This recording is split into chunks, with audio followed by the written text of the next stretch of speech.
Ay, Daniel. Tapos naka-blower. May nandoon, may tao sa ilalim.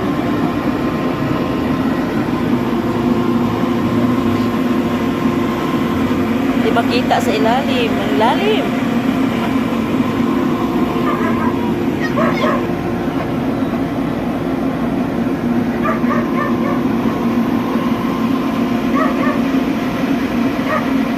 May tao sa ilalim kasi naka ano ang blower.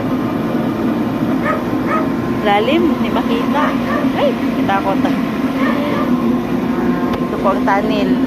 Kinuhanan nila ng bina para ano, gilingin. Ito po siya. Nakaandar po ang blower. May tao sa ilalim.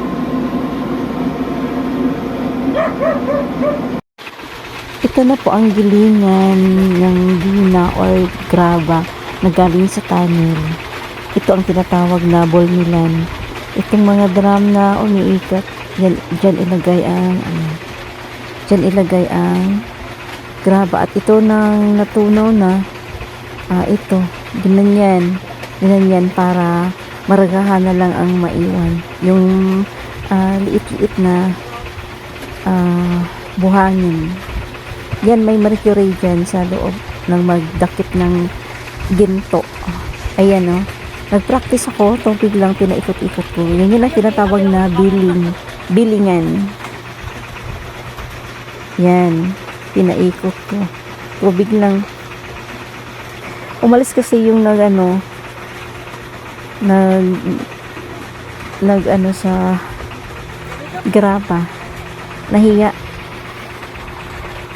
Tingin sana ako sa anong gagawin niya nung inunaw niya.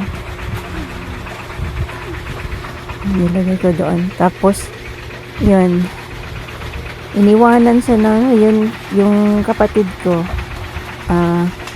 siya nagkuha siya ng buhangin. Ganyan ng ginto. Pag galing sa gilingan, yung lagyan ng mercury para madakip ang ginto. Ganyan yun pag ganyan, paikot-ikotin.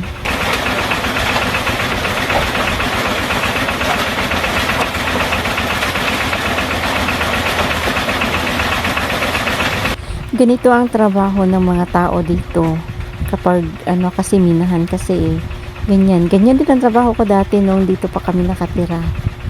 Yan, ganyan ako nung kasi may bolmilan kami dati, kaya ganito kumukuha ng ganito pag lagyan ng mercury para madakip yung ginto. Ganyan lang siya.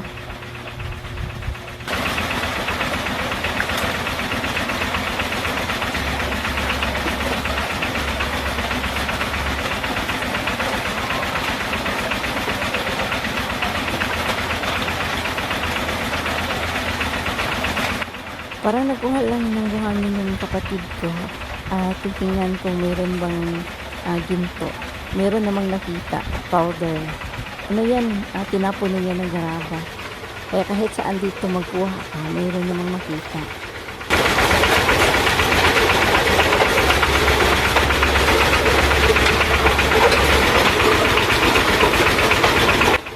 Ayan, meron siyang ginto, powder. Konti lang. Kasi tinapon na yan ng graba. Yung tinatawag nila na making.